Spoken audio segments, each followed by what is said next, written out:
Artemis 2 1972-ലെ Apollo 17 ദൗത്യത്തിനുശേഷം ഏകദേശം 54 വർഷങ്ങൾക്ക് ശേഷം മനുഷ്യനെ വീണ്ടും ചന്ദ്രന്റെ പരിസരത്തെത്തിക്കുന്ന നാസയുടെ നിർണായക ദൗത്യമാണ് ആർടെമിസ് 2. ദൗത്യത്തിന്റെ പ്രത്യേകതകൾ. ലക്ഷ്യം: ഈ ദൗത്യത്തിൽ പേടകം ചന്ദ്രനിൽ ഇറങ്ങില്ല, പകരം 4 ബഹിരാകാശ സഞ്ചാരികളുമായി ചന്ദ്രനെ വലം വെച്ച ശേഷം തിരികെ ഭൂമിയിലേക്ക് മടങ്ങും. റോക്കറ്റ്: നാസയുടെ ഏറ്റവും കരുത്തുറ്റ റോക്കറ്റായ എസ്.എൽ.എസ്. സ്പേസ് ലോഞ്ച് സിസ്റ്റം ആണ് ഇതിനായി ഉപയോഗിക്കുന്നത്. പേടകം: സഞ്ചാരികൾ യാത്ര ചെയ്യുന്നത് ഓറിയോൺ എന്ന ബഹിരാകാശ പേടകത്തിലാണ്. വിക്ഷേപണ കേന്ദ്രം: ഫ്ലോറിഡയിലെ കെന്നഡി സ്പേസ് സെന്ററിലെ ലോഞ്ച് കോംപ്ലക്സ് 398.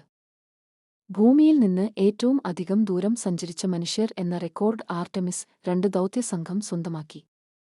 1970-ൽ അപ്പോളോ 13 ദൗത്യം സ്ഥാപിച്ച റെക്കോർഡാണ് ആർടെമിസ് 2 തിരുത്തിക്കുറിച്ചത്. അപ്പോളോ 13 സഞ്ചരിച്ചതിനേക്കാൾ 4102 മൈൽ, ഏകദേശം 6602 കിലോമീറ്റർ അധികം ദൂരം ആർടെമിസ് ദൗത്യം സഞ്ചരിക്കും. വിക്ഷേപണ തീയതിയും സമയവും. വിക്ഷേപണ തീയതി 2026 ഏപ്രിൽ 1 ബുധൻ.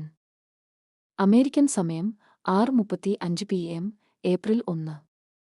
ഇന്ത്യൻ സമയം 2026 ഏപ്രിൽ 2 പുലർച്ചെ 4:05 AM. ദൗത്യം അവസാനിക്കുന്ന സമയം.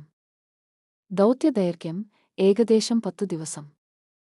മടങ്ങിവരവ്: കാലിഫോർണിയ തീരത്തിന് സമീപം പസഫിക് സമുദ്രത്തിലാണ് പേടകം ഇറങ്ങിയത്.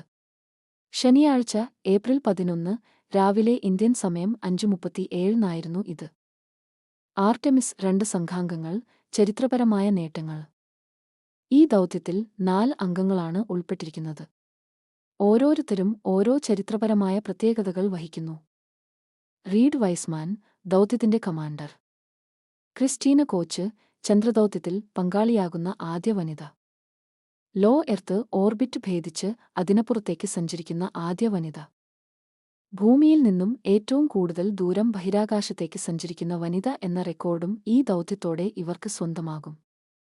മറ്റു നേട്ടങ്ങൾ: ഒരു വനിത നടത്തുന്ന ഏറ്റവും ദൈർഘ്യമേറിയ ഒറ്റ ബഹിരാകാശയാത്ര, 328 ദിവസങ്ങൾ, ആദ്യ സമ്പൂർണ്ണ വനിതാ സ്പേസ് വാക്ക് എന്നിവയും ഇവരുടെ പേരിലാണ്.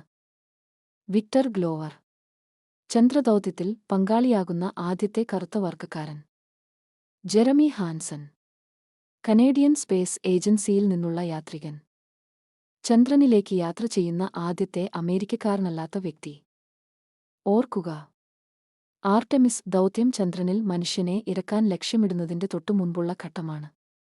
ഇതിനുശേഷം വരുന്ന ആർടെമിസ് 3 വഴിയായിരിക്കും മനുഷ്യൻ ചന്ദ്രോപരിതലത്തിൽ വീണ്ടും കാലുകുത്തുക.